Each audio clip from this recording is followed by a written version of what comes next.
Assalamualaikum students, I am Nimsha Sahar, your on-screen chemistry instructor from tutoria.pk. Students, let's start the exercise of chapter number 4 of your book, that is liquids and solids. सबसे पहले student start करते हैं exercise हम liquid portion की। MCQ से start करते हैं।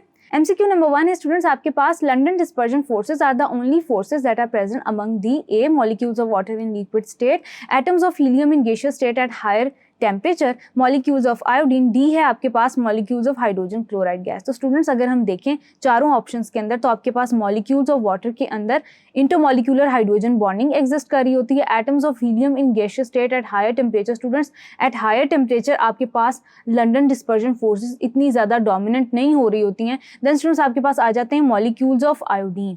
फिर स्टूडेंट्स आपके पास आते हैं molecules of hydrogen chloride gas में स्टूडेंट्स आपके पास डायपोल डायपोल इंटरेक्शन ज़्यादा एग्जिस्ट कर रहे होते हैं। तो स्टूडेंट्स आपके पास जो इसके लिए सबसे इफेक्टिव आंसर है वो है option C, that is molecules of solid iodine possess London dispersion forces. Then students आपके पास नंबर 2 है acetone and chloroform are soluble in each other due to intermolecular hydrogen bonding, ion dipole interaction, इंटरस्टेनस dipole, all of those. तो students आपके पास जो option A है वो सबसे ज़्यादा वैलिड है क्योंकि आपके पास स्टूडेंट्स एसीटोन और क्लोरोफॉर्म की केस के अंदर CH3 C डबल बॉन्ड और स्टूडेंट्स ये आपके पास एसीटोन का स्ट्रक्चर है। यहाँ पे स्टूडेंट्स आपके पास पार्शियल पॉजिटिव और पार्शियल नेगेटिव चार्ज डिस्पर्स्ड है। देन स्टूडेंट्स आपके पास आ जाती है क्लोरोफॉर्म CHCl3। तो स्टूडेंट्स इन दोनों मॉलिक्यूल्स के दरमियान यहाँ पे आपके पास पार्शियल पॉजिटिव और यहाँ पे आपके पास पार्शियल नेगेटिव चार्ज आ जाता है कार्बन और क्लोरीन बॉन्ड के दरमियान। तो स्टूडेंट्स आप याद रखिएगा कि आपके पास पार्शियल पॉजिटिव और पार्शियल नेगेटिव चार्जेस एग्जिस्ट कर रहे होते हैं जिसकी वजह से इंटरमॉलिक्यूलर हाइड्रोजन बॉन्डिंग होती है, यानी कि आपके पास option A is the right one. Then students आपके पास आता है ammonia shows a maximum boiling point among the hydrides of fifth group elements due to very small size of nitrogen, lone pair of electrons present of nitrogen, enhanced electronegative character of nitrogen। then आता है pyramidal structure। तो students इसका structure से, lone pair से और size से कोई ताल्लुक नहीं है, इसका ताल्लुक है इलेक्ट्रोनेगेटिविटी जो आपके पास पोलैरिटी इंड्यूस करती है और as a result intermolecular hydrogen bonding की वजह से बॉइलिंग पॉइंट जो है वो मैक्सिमम हो जाता है। तो C is the right one. Then students आपके पास when water freezes at 0 degree Celsius it's density decreases due to cubic structure of ice, empty spaces in the structure of ice, change of bond length, change of bond angle। so students आपके पास असल में होता है ये कि जब आपके पास temperature नीचे आ जाता है, डिक्रीज होता है, आपके पास जो वाटर मॉलिक्यूल्स हैं वो हेक्सोगोनल ट्रांसफॉर्मेशन ले लेते हैं, हेक्सोगोनल स्ट्रक्चर ले लेते हैं हाइड्रोजन बॉन्डिंग की वजह से। तो स्टूडेंट डेंसिटी इसलिए कम होती है, एम्प्टी स्पेसेस क्रिएट हो जाती हैं बिटवीन द स्ट्रक्चर। तो आपके पास एम्प्टी स्पेसेस की वजह से, यानी कि आपके पास जो करेक्ट ऑप्शन है यहाँ पे बी है।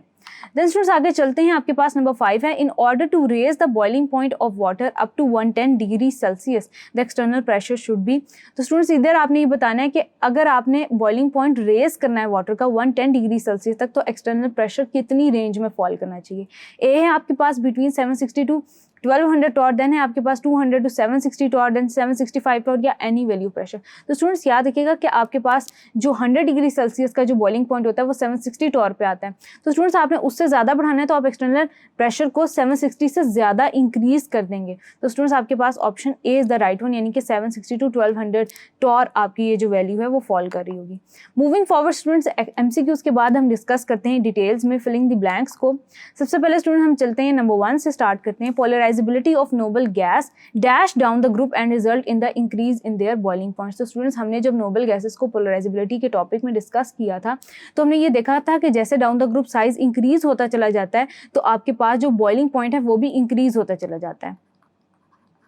तो स्टूडेंट्स आ गया increases. Then students dash is developed in acetone and chloroform when they are mixed together. तो स्टूडेंट्स अभी हमने एक MCQ के अंदर डिस्कस किया कि हाइड्रोजन बॉन्डिंग एग्जिस्ट कर रही होती है एसीटोन और क्लोरोफॉर्म के अंदर। क्यों? क्योंकि आपके पास पोलैरिटी इंड्यूस्ड होती है दोनों मॉलिक्यूल्स के अंदर। Exceptionally weak dash of hydrogen fluoride is due to strong hydrogen bonding present in it. तो स्टूडेंट्स आपके पास हाइड्रोजन फ्लोराइड वीक एसिड है या उसकी एसिडिक स्ट्रेंथ जो है वो वीक है। एसिडिक स्ट्रेंथ वो वीक इसलिए क्योंकि स्टूडेंट्स उसके मॉलिक्यूल्स के दरमियान स्ट्रॉन्ग हाइड्रोजन बॉन्डिंग एग्जिस्ट कर रही होती है। देन स्टूडेंट्स आपके पास है number 4 the concept of dynamic equilibrium is the ultimate goal of all the reversible system. यानी कि स्टूडेंट्स जिन भी आपके पास सिस्टम्स के अंदर रिवर्सिबल रिएक्शंस हो रहा होता है, यानी कि फॉरवर्ड और बैकवर्ड डायरेक्शन में आपके पास रिएक्शन जा रहा होता है, तो डायनामिक इक्विलिब्रियम की स्टेट जिस पे दोनों रिएक्शंस आपके पास सेम पेस पे इक्वल रेट पे हो रहे होते हैं, वो आपके पास अल्टीमेट गोल होता है तमाम रिवर्सिबल सिस्टम्स का। देन स्टूडेंट्स आपके पास आता है कि आपके पास heat of vaporisation of C6 यानी H14 यानी कि हेक्सेन की ज़्यादा होनी चाहिए देन दैट ऑफ ईथेन। तो student it should be greater, क्योंकि स्टूडेंट्स क्योंकि आपके पास जो हेक्सेन है उसका मॉलिक्यूलर मास ज़्यादा है, जितना ज़्यादा साइज होगा उतनी ज़्यादा आपकी हीट होगी। Then students during the formation of ice from liquid water there is a -% increase in volume. तो स्टूडेंट्स हमने स्टडी किया था कि आपके पास जब आपके पास आइस बनती है लिक्विड वाटर से तो there is a increase in volume and a decrease in density, तो there is 9% increase in volume. Then students आपके पास है number 7 the rate of increase of vapour pressure of water at higher temperature. The rate of vapour pressure of water increases at higher temperature, यानी कि student जितना ज़्यादा आपका temperature ज़्यादा होगा उतना ही वेपर प्रेशर जो है वो वाटर का इंक्रीज होता चला जाएगा। A layer of ice on the surface of water insulates the water underneath, यानी कि इंसुलेशन प्रोवाइड करती है जिसकी वजह से नीचे जो आपकी एक्वेटिक लाइफ होती है उसके लिए टेम्परेचर मेंटेन होता है। Evaporation is a cooling process. Liquid crystals are used in the display of electrical devices. ये स्टूडेंट्स हमने एप्लीकेशंस के अंदर डिस्कस किया था। मूविंग फॉरवर्ड स्टूडेंट्स हम डिस्कस करते हैं इससे related true false, one by one इनको डिस्कस कर लेते हैं। Dipole forces are weaker than dipole induced dipole forces. तो स्टूडेंट्स आपके पास ये dipole forces are stronger than dipole induced dipole forces. तो स्टूडेंट्स आपके पास ये स्टेटमेंट फॉल्स है।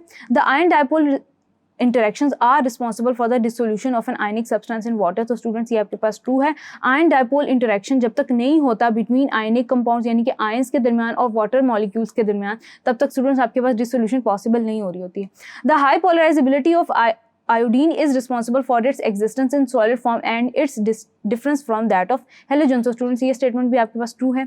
The strong hydrogen bonding in H2S makes it different from that of water. तो स्टूडेंट्स आपके पास जो स्ट्रॉन्ग हाइड्रोजन बॉन्डिंग है वो वाटर के अंदर एग्जिस्ट कर रही होती है as compare to that of hydrogen sulphide. तो ये स्टूडेंट्स ये स्टेटमेंट आपके पास फॉल्स है।